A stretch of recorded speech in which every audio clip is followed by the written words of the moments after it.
to do is we're going to see a little bit of, I don't know if they're pressing or if they're harvesting. Actually processing. They're actually processing grapes today. So we're going to be walking through there in the wine production. Then we're going to make our way through, kind of see a little bit of that spirits. We have an 82-gallon still, a 500, and then also a continuous column. So if you guys were here last year, you remember those first two stills, and then you'll all be able to see the new still that's coming off there. I think that we're processing 100% corn whiskey today too. So you'll all be able to try a little bit of that.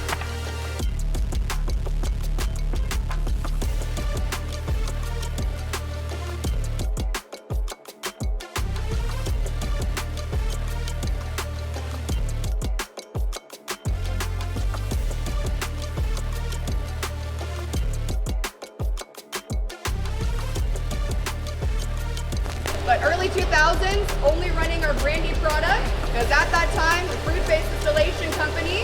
Then 2013, laws changed over to add the grain-based production.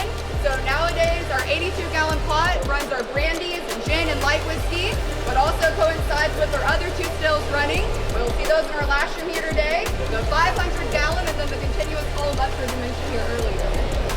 And so essentially, they wanted us to build a distillery in order to have this still. And we weren't at that size or that capability back in the day. So what we did was, if they wanted us to build a completely separate building, what we did was put that inside here. This yellow tape that you're looking at right here, everything that's behind here is the legal address of Starlight Distillery. And everything that's on this side is the legal address of Huber's Orchard and Winery.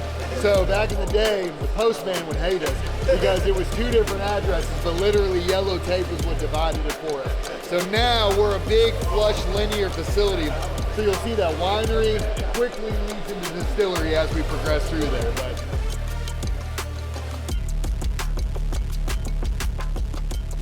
we ended up getting rid of that. And what we're gonna do is push these systems over, get 8 more of these fermentation tanks. There's gonna be 4 that are in here, 4 that are on the outside over there. This is now a split 40-foot continuous column still. It's producing about 11 gallons of at-proof distillate, about 144 proof every single minute. So that's gonna take our production area value from 1,000 barrels to roughly about 10,000 barrels.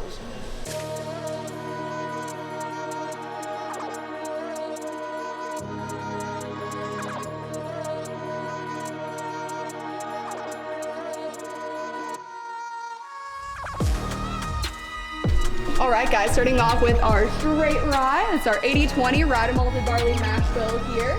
This particular barrel, we're looking at a premium spirit by Canton. And for the stats, we have a char 1 on the staves, toasted head, but 2-year air season American oak for this particular barrel.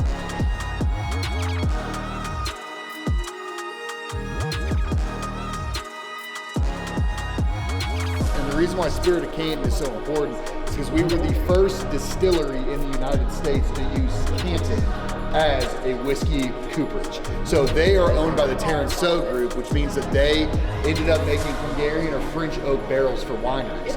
They ended up making a yard in Lebanon, Kentucky, and we went to them and said, why don't you produce us a whiskey barrel like you would a wine barrel? So the response to that is tight patch grain wood, galvanized ring. So it has this soft elegance, this finesse to it that really imposes itself on that bourbon or that rye, and it really kind of mellows it out. So the rye that you're gonna be trying, a lot of that, if you're really looking for that standard like 95.5 that a lot of people are looking for, this is almost more like a high rye bourbon, because it has a lot of those caramels, those vanillas, those citrus notes too. That is 60-month or 5-year charred American oak on the body, and it is 4-year toasted Hungarian heads. So it's a hybrid, it's dual species of oak. And what we did was we put an 80-20 and a 90-10 blend of rye whiskey in there.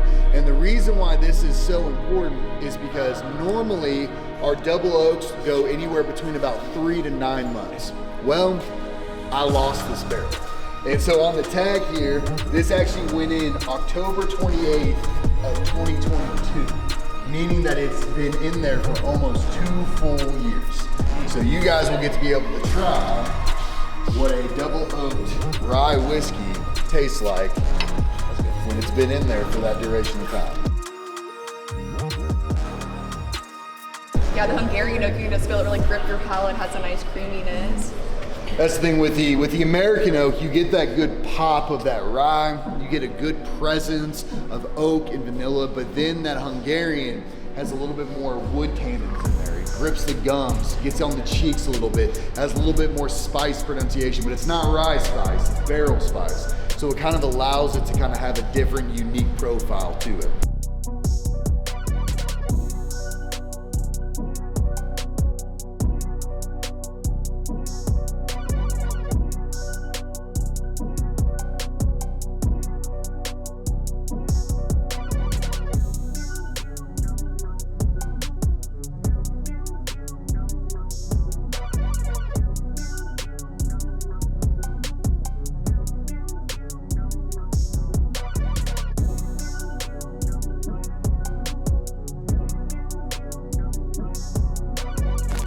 Or I should say beehive trailer number 1 is right there, and then beehive trailer number 2 is that way. So we have 2 different ones, and that dictates what the bees are able to pollinate. So for example, if they're going to be pollinating in late spring, you're looking at rye coming up, strawberries coming up, different things like that. You get into summer, blueberries, blackberries, different types of brambles, peach buds coming out.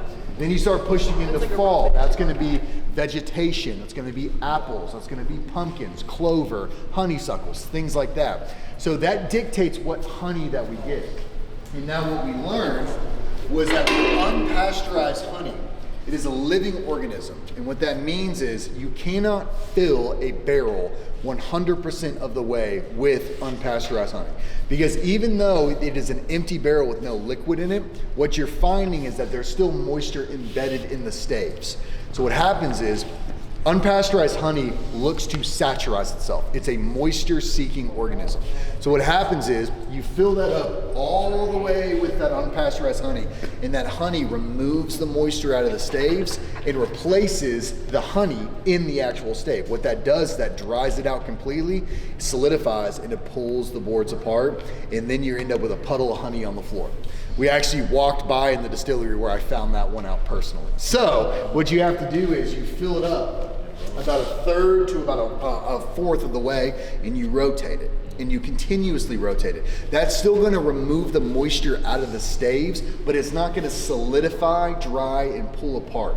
So what you're left with is you're left with that good honey embedded in the stave. So once you do an elongated drip, which is essentially turning that barrel upside down, ripping the bung out, and letting that drip out over the course of hours or days, depending on how much is in there, you then get it back, fill it up with bourbon or rye, and what happens? That unpasteurized honey that is embedded inside the staves looks to saturize itself. So then it comes out of the wood, marries with the whiskey, and that's what gives you a honey finished bourbon or a honey finished rye whiskey.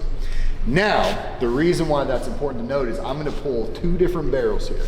I'm gonna pull the standard honey barrel, and then I'm gonna pull one that I found the other day, that happy accident. So.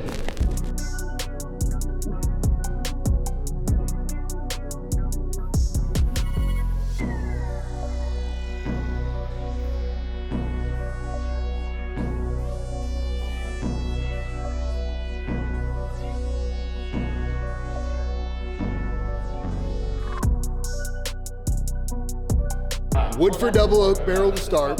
That rolling fork then put Venezuelan rum in, aged it for I think 8 to 9 years, bottled it, and then we put our Starlight Distillery bourbon on it. So this is a rum finished bourbon. This is a 7-year-old Hungarian oak barrel aging 80-20 wheat whiskey. That's 80% wheat, 20% malted barley. And we just won Wheat Whiskey of the Year out of San Francisco. We have a one-of-a-kind barrel for Starlight, which is a 9-year single barrel rye that's going to be coming out on repeal day. It's proofing at the highest proof we've ever done, which is just under 135 proof, and you all are going to get to be able to try it today. So if anybody came here to snag any of the Family Reserve bottles last year, this is going to be the new Family Reserve single barrel rye, and you all get to try it. Also, if you all direct your attention to the back, those 8 barrels that are stacked right there, that is Starlight Distillery's very first 10-year-old small batch, which I believe we talked about. You all are going to be able to try one of the 8 barrels back there to see kind of where we're going with that. So that is going to be releasing in 1 year from about, I believe we're doing it in November. So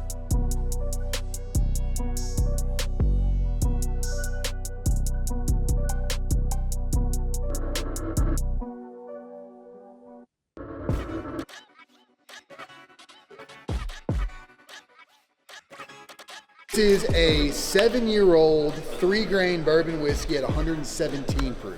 3 grain is 60% corn, 20 rye, 20 malted barley. How do I know they taste the same?